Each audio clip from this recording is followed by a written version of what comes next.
क्या बताना चाहते हैं परमात्मा के मन मथुरा दिल द्वारका नगरी कहाँ फिरता बरसाने नू। इस मन से और दिल साफ करके भक्ति कर सच्चे परमात्मा की सच्ची साधना कर कहाँ बरसाने में भटक रहा है। फिर क्या बताते हैं कि जब फरमान धनी का आवे को राखे घर जाने नू। जा सतगुरु का शरणा लीजे जो मेटे जम तलवाने नू। मैं तो दे दी है बालम याने नू। मैं तो दे दी है बालम याने। अब क्या बताया है गरीबदास साहिब जी ने कि जिस समय आपके प्रारब्ध में आपके किस्मतानुसार जब आपकी मृत्यु आ गई और यम के दूत आपको लेने आएंगे तो कोई नहीं रोक सकता उसको। मासा घटे न तिल बधे विद ना लिखे जो लेख। तो कैसे, अब यहाँ क्या बताना चाहते हैं कि यदि आपकी मृत्यु का समय आ गया और चाहे आप 30 वर्ष 40 वर्ष 50 वर्ष के हो, 10 वर्ष के हो, 2 वर्ष के हो, 4 वर्ष के हो, तो आपकी मृत्यु होगी ही होगी।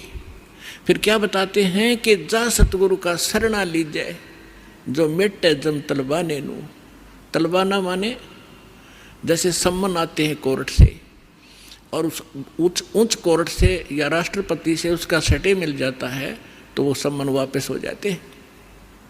तो यहाँ क्या बताना चाहते हैं कि जब फुरमान धनी का आया, आदेश आ गया, यहाँ जो विधाता ने विधान बना रखा है, तो को राखे घर जाने नू और जा सतगुरु का शरणा लीजिए मिटे जम तलवाने नू। धर्मराज दरबार में देई कबीर तलाक। मेरे भूले चुके हंस को तू पकड़िए मत कजाक। बोले पुरुष कबीर से धर्मराज कर जोड़े। तुमरे हंस को पकड़ो नहीं मुझे 2 ही लाख करोड़े। फिर क्या बताते हैं, धर्मराज ने फिर विनती की, प्रभु हे परमेश्वर, यहाँ का एक विधान है इस हमारे लोक का कि जैसा कर्म जिसने किया है वो दोनों भोगने पड़ेंगे, पुण्य भी और पाप भी। तो वो तो मैंने दंड देना पड़ेगा, उसका कोई समाधान बताओ। तो क्या बताते हैं कि कर्मों से तीरथ हैं वो अब जो जपे कबीरे। उनको तो पकड़ना पड़ेगा और जड़नी पड़े जंजीरे। वो तो मेरे बस की बात नहीं, मेरी विधान है परमात्मा। तब परमात्मा कबीर जी ने कहा कि कर्म भरम ब्रह्मंड के मैं पल में करहूँ ने से। जिन हमारी 2 ही दी सो करो हमारे पेसे। कहते हैं ये कर्म भ्रम तुमने यहाँ इनको मिसगाइड करके बुरे जुल्म करवा रहे हो तुम। ये कर्म भ्रम ब्रह्मांड के मैं पल में कर दूँ नेस, इन पर कलम मार दूंगा, इनको ख़त्म कर दूंगा। और जिन्होंने मेरी दुहाई दी वो करो हमारे पेश, उसका अकाउंट भी मत लेना तू। तो ये ज्ञानदास सुनाता ही रहता है, परमात्मा की अमरवाणी है, ये कोई डूम बाट के गीत नहीं, उस सच्चे परमेश्वर का बताया हुआ सच्चा विधान है और ये ज्यों का त्यों है। परमात्मा ने कहा कि जो ये कह दे मेरे पास, तेरे पास आके मैं उस परमेश्वर कबीर जी का भक्त हूँ, उसका अकाउंट भी मत लेना। जो मेरा सत्य साधक हो और किसी गलती से वो तुम ले भी आए हो तो मेरे पास भेज देना, करो हमारे पेश। एक भक्त बता रहा था जी, मैं सपने में रात को सो रहा था और 2 बैंकर से आए और मुझे कहने लगे कि चल तू।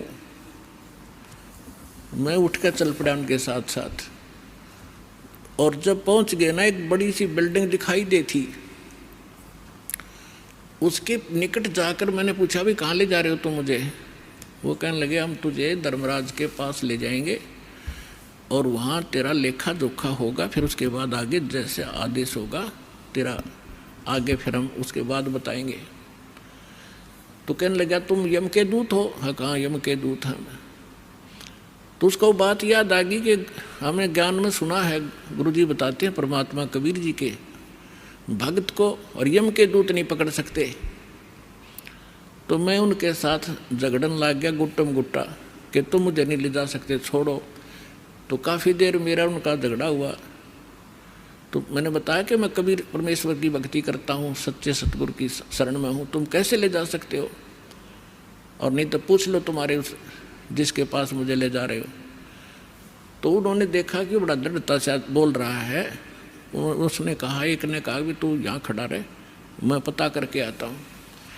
कहते वो अंदर गया, उसने मुझे आवाज़ सुनाई दे। उसने पूछा कि महाराज ऐसे ऐसे, वो कह रहा है कि मैं कबीर जी का शिष्य हूँ, भक्त हूँ, और तो मुझे नहीं ग्रहण कर सकते। धर्मराज से कहा। धर्मराज ने अकाउंट देखा, वो दोबारा खोल कर देखा कि निकम्मे गीत ले आई इसने, इसको वापस छोड़ दो फटाफट, मन ने भी मरवाओगे तुम। तो तभी वापस आया और कहने लगा, अरे छोड़, इसने बला ने ऊपर तो पटक दिया मैं, और न्यू आऊँ जैसे गोते खाता हुआ, झटके लगता हुआ, और एकदम बॉडी में प्रवेश किया। और जब मैं उठा, पसीना पसीना हो रहा, मेरी जाग खुल गई, नींद खुल गई, और काफ़ी देर तक मेरा शरीर सुन रहा, मैं हिल डुल नहीं पाया। यदि मुझे ऐसी स्थिति मेरे शरीर की ना होती तो मैं सपना मानता इसको। तो उस दिन के बाद कह रहा कि और गणा दृढ़ विश्वास हो गया परमात्मा पे। तो यहाँ गरीबदास जी उसी परमात्मा की समर्थता बता रहे हैं कि जब फरमान धनी का आवे को राखे घर जाने नु, कौन बचाओ वहाँ जाने से, और जा सतगुरु का शरणा लीजे मेटे जमतल बाणे नु, मैं तो दे दी बालम याने नु, मैं तो दे दिए बालम याने नु। उत्तर दक्षिण पूरब पश्चिम तो फिरता दाने दाने नु। इस समर्थ की शरण में आने से आपको इतनी बरकत देगा यू भगवान, थोड़े काम में घना सुख, घना फायदा होगा। और आप उल्ट साधना करते हो, गलत साधना कर करके, और अपना कर्म बिगाड़ दिए, भक्ति नाश कर ली। जिस साधना से आप कर रहे हो, इससे आपको कोई बेनिफिट होने वाला नहीं है। यहाँ क्या बताते हैं, उत्तर दक्षिण पूरब पश्चिम फिरदा दाने दाने नु, सर्व कला सतगुरु साहेब की हरि आए हरि आने नु। तुम तो कहते हो कि भगवान हमने मिलता नहीं, और भगवान हरियाणे में आए और मुझे मिले, सतलोक लेकर गए, फिर वापस छोड़ा। और पुण्यात्माओं आगे फिर गरीबदास जी क्या बताते हैं, मत दे दी है बाल में बैरे नू, मैं तो दे दी है बाल में बैरे नू, मैं तो दे दी बैरे नू, मैं तो दे दिए बाल में बैरे नू। संसारी दी गल्ला चिने ना बूझे शब्द जो गहरे नू, संसारी दी गल्ला चिने नहीं बूझे शब्द जो गहरे नू। ये मुर्दों से ती प्रीत लगावे न जाने सतगुरु मेरे नू, मुर्दों से ती प्रीत लगावे न जाने सतगुरु मेरे नू, मैं तो दे दी है बालम बैरे नू, मैं तो दे दी है बालम बैरे नू। श्वेत छतर सिर मुकुट बिराजे देखत न उस चेहरे नू, श्वेत छतर सिर मुकुट विराजे देखत न उस चेहरे नू। ऊंची थड़ियाँ खेती बोवे ये भूल गए निज डेरे नू, ऊंची थड़ियाँ खेती बोवे ये भूल गए निज डेरे नू, मैं तो दे दी बैरे नू, मैं तो दे दी है बालम बैरे नू, मैं तो दे दी बैरे नू, मैं तो दे दी है बालम बैरे नू। ये संसार समझदा नहीं कहंदा श्याम दोपहरे नू, ये संसार समझदा नाही। कहंदा श्याम दोपहरे नू, गरीब दास ये वक्त जात है, रोवोगे इस पैरे नू। गरीब दास ये वक्त जात है, रोवोगे इस पैरे नू। मैं तो दे दी है बालम बैरे नू, मत दे दी है बालम बैरे नू। ऊंची थलियां खेती बोए, ये भूल गए हैं नज डेरे नू। ऊंची थलियां खेती बोए, ये भूल गए नज डेरे नू। गरीब दास ये वक्त जात है, रोवोगे इस पैरे नू। गरीब दास ये वक्त जात है, रोवोगे इस पैरे नू। मैं तो दे दी बैरे नू, मत दे दी है बालम बैरे।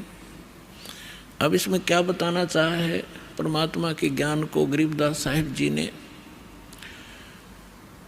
कि यदि आप किसी मित्र को, बहन भाई को, या कोई और निकट के संपर्क वाले को कुछ बताना चाहोगे इस ज्ञान के बारे में, वो कति सुनने को तैयार नहीं, क्योंकि मन है उसके अंदर प्रभावी है भी है मन। और उसी व्यक्ति को कोई ये कह दे, कहाँ जाते हो भाई, कि मैं जाता हूँ अमरनाथ पे, और उसको ये कह दे कि केदारनाथ पर जाने से बहुत लाभ होता है, तो पूछेगा कब जाएगा, मुझे भी ले चलना। No objection. कोई सोमवार का व्रत रखता है तो उसको कोई ये कह दे कि शुक्रवार का व्रत बड़ा बेनिफिट देता है, अच्छा बता कैसे करना होता है, तुरंत मान जाएगा। तो यहाँ परमात्मा कहते हैं मैं तो दे दी बालम बैरे नू, और संसारी दी गल्ला चीने। आम आदमी कह दे वो मान ले, और ना बूझे शब्द जो गहरे नू, इस गहरे ज्ञान को नहीं पूछना चाहता, ना समझना चाहता। तो क्या बताते हैं, संसारी दी गल्ला चिन्ह नहीं बूझे शब्द जो गहरे नू। ये मुर्दों से ती प्रीत लगावे न जाने सतगुरु मेरे। अब जैसे प्रत्येक गांव में किसी तालाब के ऊपर या किसी अन्य स्थान पर कोई संत साधक मर गया, मृत्यु को प्राप्त हुआ, उसकी यादगार बना ली, वह माथा टेकन लाग गए सारे, पूरा गांव का गांव। अन्यों का हमारे तो दादा लाई पूजा है यार। अरे कोई विवेक तो लो। देखो जैसे ठीक है वो संत अच्छे होंगे जो आज तक पूजे हैं, लेकिन उस समय जो उस जीवित समय में उसके जैसा भी वो संत था, जैसी भी भक्ति साधना थी उसके पास, तो उससे उस समय लाभ तो मिल सकता था जब वो वर्तमान में था। अब तो वैसे उसकी महिमा वैसे ठीक आदर करते रहो, लेकिन मोक्ष कति नहीं, लाभ नहीं मिलेगा। जैसे कोई डॉक्टर है, वैद्य है, और वो बहुत अच्छा वैद्य था और खूब अच्छी दवाई देता था, रोग नाश कर देता था, ठीक है। तो उस समय जो उसके संपर्क में आए तो उनका वो लाभ मिला। उसकी मृत्यु होगी, मृत्यु के बाद उसकी यादगार बना दी, और वहाँ फिर अब कोई जावे उस वैद्य से ये कहने कि वैद्य जी मेरा मलेरिया हो गया, दवाई बताइयो। वह वैद्य की मूर्ति वह दवा काम नहीं कर सकती, जो ओरिजिनल जीवित कराया करता था। तो यह भूल मारा ईब तई लाग रही थी, अब मिटेगी। तो क्या कहते हैं, मुर्दों से ती प्रीत लगावे ना बूझे शब्द जो गहरे नो। मुर्दों से ती प्रीत लगावे ना जाने सतगुरु मेरे नो। मैं तो दे दी है बालम बैरे नो, मैं तो दे दी है बालम बैरे नो। फिर क्या बताते हैं, श्वेत छतर सिर मुकुट विराजे। निराकार निराकार का ढोल पीट रखा था। कहते उस सफेद अरस कुर्स पर सफेद गुम्मट है, जहाँ सतगुरु, जहाँ परमात्मा का डेरा, वहाँ एक बहुत बड़ा सुंदर महल है परमात्मा का, उस बहुत सुंदर गुम्बज टाइप है। उसके अंदर परमात्मा विराजमान है, सिंहासन के ऊपर सिर पे मुकुट है, और ऊपर श्वेत छत्र परमात्मा के तना हुआ है। श्वेत छत्र सिर मुकुट बिराजे, देखत ना उस चेहरे नू। श्वेत छत्र सिर मुकुट बिराजे, देखत ना उस चेहरे नू। ऊंची थलियां खेती बोवई, भूल गए निज डेरे नू। ऊंची थलियां खेती बोवई, भूल गए निज डेरे नू। अब क्या बताना चाहते हैं कि परमात्मा साकार है, मनुष्य सदृश्य है। सभी सदग्रंथों से दास ने प्रमाणित कर दिया आपके समक्ष। और जिन महापुरुषों ने भगवान मिले, सचखंड लेकर गए अपने निज स्थान पर, फिर उनको वापस छोड़ा, उन्होंने अपनी अमृतवाणी में एफिडेविट दे रखा है कौन है भगवान, कहाँ रहता है, कैसी सूरत है और क्या नाम है उसका। तो इन सभी प्रमाणों से आपको सिद्ध हो जाएगा कि कौन है भगवान और कैसी लीला करता हो मालिक। तो यहाँ क्या बताते हैं कि आप जी जो साधना कर रहे हो, अन्य देवी देवताओं के पूर्ण परमात्मा की भक्ति ना करके किसी भी ब्रह्म की, पर सरपुरुष की, अक्षर पुरुष की, ब्रह्मा विष्णु महेश की, या दुर्गा या निरंजन की, तो ये तो ऐसी साधना है जैसे कोई किसान ऊंचे स्थान पर, थली पर, पहले वर्षा पर आधारित थे सभी मानव समाज।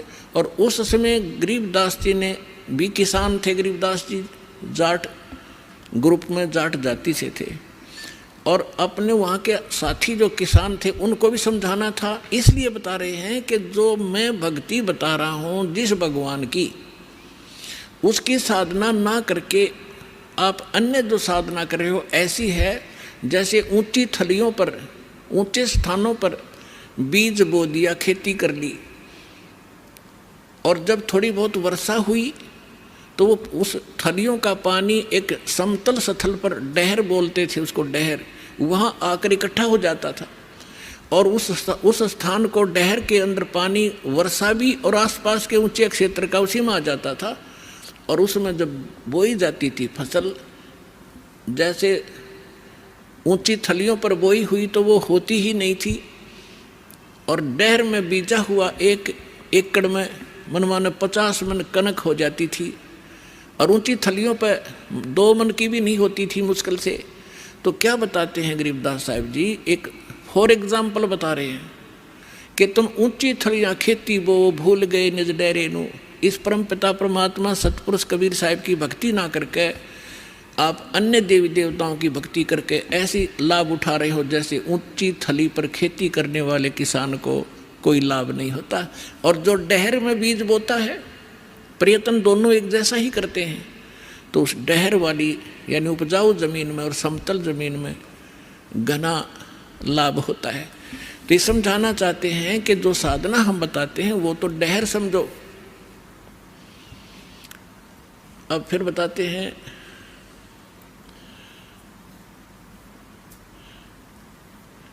गोता मारूं स्वर्ग में, जा बैठूं पाताले, गरीबदास ढूंढता फेरूं अपने हीरे मोती लाल। चारों युग में मेरे संत पुकारे, और कूक कहा हम हेल रे, हीरे माणिक मोती बरस, ये जग चुगता ढेल रे। अब परमात्मा कबीर जी से प्राप्त ज्ञान को कैसे विश्लेषण कर रहे हैं गरीबदास जी। कबीर साहब बता रहे हैं कि चारों युगों में मैं आया, अच्छी आत्माओं को मिला, उनको तत्व ज्ञान और यथार्थ स्थान से परिचित करवाया, सतभक्ति से परिचित कराया, और ये चारों युग में संत पुकारे और कूक कहा हम हेल रे, हीरे माणिक मोती बरसे, ये जग चुगता ढेल रे। हम तत्व ज्ञान और यथार्थ साधना रूपी हीरे मोती लालों को बखेर रहे हैं, और आप जी इस ज्ञान से परिचित ना होने के कारण इन लाल और हीरे मोतियों को ग्रहण ना करके कंकर पत्थर, आन उपासना रूपी कंकर पत्थर इकट्ठे कर रहे हो, जो तुम्हें बाद में कोई लाभ नहीं देगी। उसी को यहाँ प्रमाणित कर रहे हैं।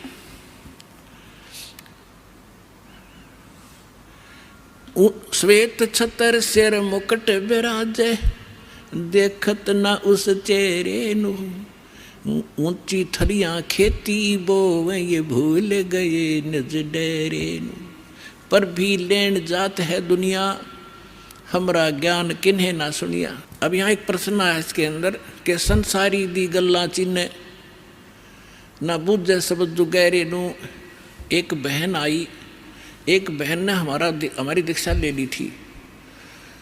उस बहन की बहन जो है उसका पति शराब बहुत पीता था, और जिस बहन ने यहाँ दीक्षा ली थी उसका भी ऐसी स्थिति थी। उसके पति ने शराब छोड़ दी थी और नाम ले लिया, और एक बिल्कुल स्वर्ग के तुल घर हो रहा था।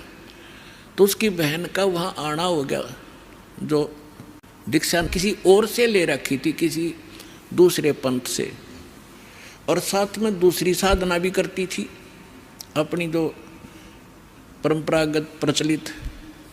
उसका पति शराब पीता था, बहुत पीटता था, कभी गली में भी खड़ी कर देता है रात में शराब के नशे में।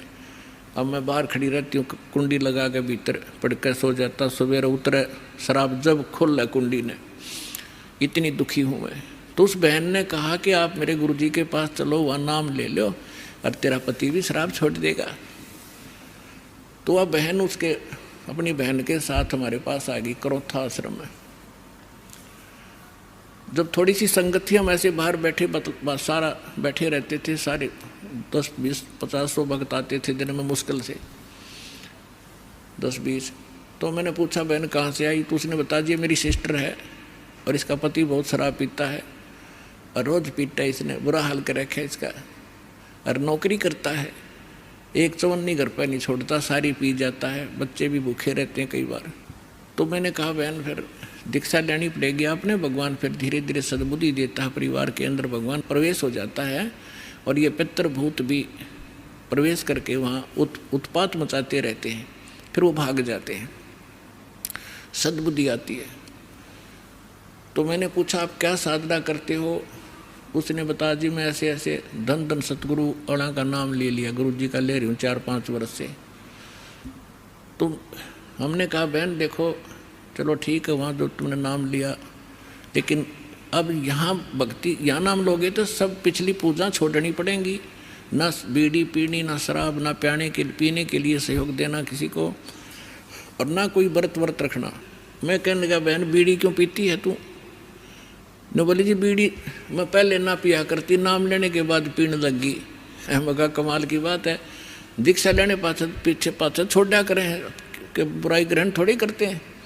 तो उसने क्या बताया जी, जिस सत्संग में हमारे गांव में होता था सत्संग, हम वहाँ जाती थी तो वो सभी को बीड़ी वितरित करती थी प्रसाद के रूप में, एक प्लेट में डाल के, और साथ में एक माचिस और सींक रख देती थी, और न्यू क्या करती पीले पीले प्रसाद है होता है। मैं ना पिया करती पहले, पर उन्हें शिकायत दी, पीने लगी, यह बीमारी और ला ली मैंने, तो इसको तो मैं छोड़ दूंगी। फिर उसने बताया कि मैं व्रत रखती हूँ। मैं कौन सा व्रत रखती है? कि शुक्रवार का। मैं बोला बेबी बहन ये सभी जो व्रत त्यागने पड़ेंगे जो भक्ति करना चाहती है। ने बोले जी व्रत ना छोड़ूँ मैं। उसकी बहन कहने लगी जब तक तू कह रही थी मैं सारी बात मान लूँगी, अब तो व्रत पड़ेगी। मैंने उसे पूछा बहन इस शुक्रवार का व्रत क्यों रखती है तू, किस लिए? तो वो कहने लगी कि मैंने कथा, क्या क्रिया होती है इसमें, क्या लाभ है इससे? वह कथा सुनाती है कि एक का पति विदेश चला गया था कोई काम धंधे के लिए, ऐसी कथा है। संतोषी माता के व्रत, शुक्रवार के व्रत से क्या लाभ है वो बताने लगी। और फिर उसकी काफ़ी वर्ष हो गए थे, उसके पति ने दूर चला गया, उसका भूल पड़ गई, घर नहीं आया। संतोषी माता एक बहन को दिखाई दी उसको, जिसका पति बाहर गया हुआ था दूर देश में, और उसने बताया कि तू मेरे 16 शुक्रवार के व्रत रख ले, तेरा पति घर आ जाएगा। तो उसने 16 शुक्रवार के व्रत रखे, और 16वां शुक्रवार का जो व्रत था उसका पति घर आ गया, इसलिए उसकी पूजा करती हूँ। और मैं तेरा रोज आवर रोज गड़े, तो गाड्डे की शुक्रवार के व्रत ने अकल की चोर। चलो उसका तो पति दूर चला गया था, उसकी तो बुला लिया उसकी संतोषी माता ने, तेरा तो डेली आवर डेली गड़े तने, और फिर भी शुक्रवार का व्रत है कल तुम्हारे अंदर। तो यहाँ परमात्मा कहते हैं कि संसारी दी गल्ला चीने ना बूझे सब जो गहरे नू, सच्चाई से परिचित ना होना चाहते हैं और ऊंची थलियां खेती वो ये भूल गए निज डेरे नू। फिर क्या बताते हैं कि ये संसार समझदा नहीं कहंदा श्याम दोपहरे नू। अपने आत्माओं सटाट सत्संग यहाँ से हुआ था। भाई तन दर सुखिया कोई ना देखा, जो देखा सो दुखिया हो। उदय अस्त की बात करते हैं, मन सबका किया विवेका हो, सबका किया विवेका हो। यहाँ पर कहते हैं झूठे सुख को सुख है ये मान रहा मनमोद, ये सकन से बिना काल का कुछ मुख में कुछ गोद। तो क्या बताना चाहते हैं आदरणीय गरीबदास साहिब जी कि ये संसार समझदा नहीं कहंदा श्याम दोपहरे नू। जैसे एक शराब पिए पड़ा था, जेठ जून का महीना, हरियाणा क्षेत्र, पंजाब, राजस्थान, उत्तर प्रदेश। इसमें जून के अंदर एक भयंकर गर्मी गिरती है और शराब पी कर बाहर पड़ा बिल्कुल मैदान में। और उसका साथी कहता है कि उठ ले भाई, बहुत दुखी है तू, मुंह में झागा रे, पसीना पसीना, रेते में लेटा हुआ है, उठ तुझे छाया में लेटा देता हूँ। वो शराब के नशे में कहता है छेड़ना मौजूरी है। वहाँ धूप में पड़ा है, रेत के अंदर पड़ा है, पसीना पसीना है, और उसको कहता छोड़ दे मौजूरी है। तो परमात्मा कहते तुमने भांग पी रखी काल की, कबीर ये माया अटपटी सब गट आनड़ी, और किस किस ने समझाऊं या कुआ भांग पड़ी। तो ऐसे हम इस दुख को सुख मान रहे हैं इस नशे के अंदर। फिर क्या बताते हैं, जैसे एक रिश्तेदार दूसरे रिश्तेदार को यानी मित्र या रिश्ते रिलेटिव को कोर्ट में मिला, कचहरियों में, और वहाँ मिलते ही हाथ मिलाते हैं और कहते और क्या हाल है, अकमौज हो रही है। कोर्ट में मौज का क्या काम, वहाँ तो घी बंधी रहती है। कोर्ट में भी मौज है, वहाँ गए हैं व्यक्ति को 2 मिनट में चिंता रहती है, वकील नहीं आया, गवाह नहीं आया, फलाना नहीं आया, और फिर और क्या हाल है, ठीक ठाक मौज है। कोर्ट में जाने वाले व्यक्ति को भी मौज है। फिर हॉस्पिटल में गया, किसी का कोई बच्चा बीमार था, मित्र आए वहाँ मिलने के लिए। अब उससे पूछते हैं और ठीक है, अपना लड़का तो बीमार है, बाकी मौज हो रही है, लड़का मरने को हो रहा है, बाकी ठीक ठाक है। तो परमात्मा कहते हैं ये संसार समझदा नहीं कहंदा श्याम दोपहरे नो।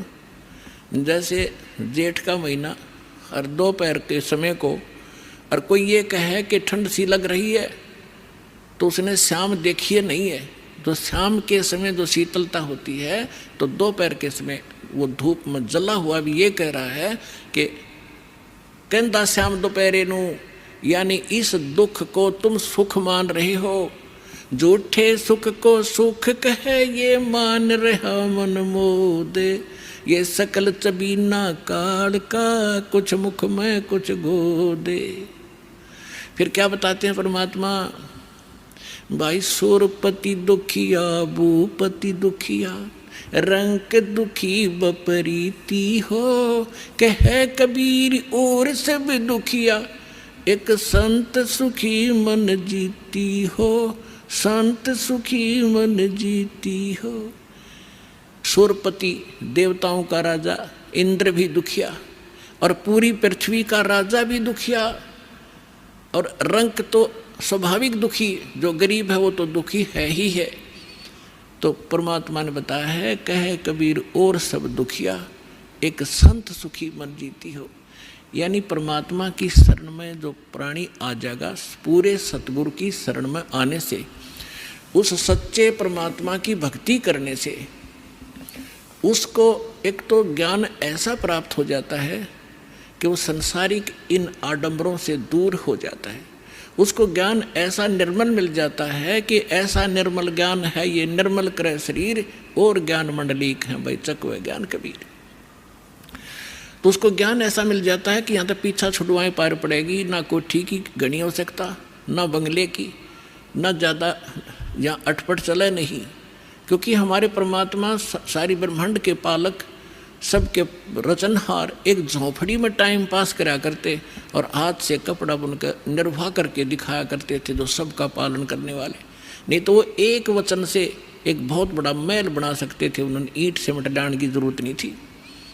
वो हमें ये बताना चाहते थे, इस गंदे लोक से निकलना चाहते हो तो यहाँ की बकवाद छोड़नी पड़ेगी, केवल यहाँ से जन्म और मृत्यु का छुटकारा चाहिए आपको, तो ये भक्ति कर लीजिए। गीता अध्याय नंबर 7 के श्लोक नंबर 29 में कहा है, गीता ज्ञान दाता कहता है कि जो मेरे ज्ञान को आश्रय कर लेता है और तत्वदर्शी संत की जो खोज कर लेता है, और वो व्यक्ति जो केवल जरा और मरण से छूटने का प्रयत्न कर रहे हैं, वो उस तत्व से परिचित हो चुके हैं और सारे दातम ज्ञान से परिचित हैं और वो सब कर्मों से परिचित हैं, वही प्राणी जरा और मरण से छूटने का प्रयत्न करते हैं, इस संसार के किसी सुख की वो कामना नहीं करते। तो यहाँ इस आने से आपको ये ज्ञान हो जाएगा और फिर ये समर्थ है। आपको जिस चीज़ की आवश्यकता होगी, बकवाद नहीं सुनेगा आपकी, आपको आवश्यकता होगी तो आपको तुरंत दे देगा, ला कहते कुछ भी कारण बनाओ। तो इसलिए यहाँ परमात्मा कहते हैं, कहे कबीर और सब दुखिया एक संत सुखी मन जीती हो। मन जीतना यही होता है कि जैसे हमने यहाँ की ये जो नाचना गाना, इसका तो ज्ञान ही हो गया, बकवादें बेमतलब की। अब नाच गा रहे हैं, ढोल पीट रहे हैं, डीजे बजा रहे हैं, अगले दिन दूल्हे की मृत्यु हो जाती है, टक्कर मार कर रो रहे हैं, बजा ले डीजे। तो यहाँ संत कहते हैं, ना जाने, नानक साहब जी कहते हैं, ना जाने काल की कर डारे किस विध ढल जा पासावे, अर्जिना के सरते मौत खुड़क दी उनानू केड़ा हंसावे। जिनको मौत दिखाई देती है, जिनको जाना है यहाँ से, पता है कि ना जाने कब बिजली गिर जाएगी, तो वो ये बकवाद नहीं कराया करते। अब कोई भयंकर रोगी है और उसको पता है कि कैंसर हो गई है और कुछ दिनों का मेहमान है, उसके वो सुनियो डीजे और करके दिखाओ बकवाद, उसको तो उंगलियां पर दिन गिनने पड़ते हैं कब मौत होगी, कितने दिन का जीवन है। तो हम सबको कैंसर है। परमात्मा कहते हैं कि जग सारा रोगी आरे, जिन सतगुरु वैद न जाना, जग सारा रोगी आरे। जन्म मरण का रोग लगा या तृष्णा बढ़ी खांसी, और आवागमन की डोर गले में पड़ी काल की फांसी। तो हमने ये काल की फांसी दिखाई देनी चाहिए, और यहाँ से जब निकलने की जब श्रद्धा बनाएंगे तो हमारा मन जीता जाएगा, तब मन जीता जाएगा। इस ज्ञान से हम उल्टे हटेंगे और फिर परमात्मा साथ रहेगा। कहते हैं कल्पे कारण कौन है, कर सेवा निकाम, सेवा माने पूजा, और मन इच्छा फल दूंगा जब पड़े मेरे ते काम। तो इस प्रकार इस सत्साधना करने से आपका भी मोक्ष, आपके बच्चों का भी मोक्ष। और कबीर साहब ने ये वो समय वो है जो वचन पहले कहा था कि भक्ति बीज होगा जो हंसा, और तारों तास के इकोत्र वंशा। अब हजारों वर्षों तक ये सत्साधना चलेगी, पूरे विश्व में ये ज्ञान फैलेगा। या कोई सुखी नहीं है, चाहे कितना बड़ा अपने आप को प्रधानमंत्री मान रहा है, चाहे कितना वैभवशाली समझता है, उसने सपने में सुख नहीं है आज के युग में।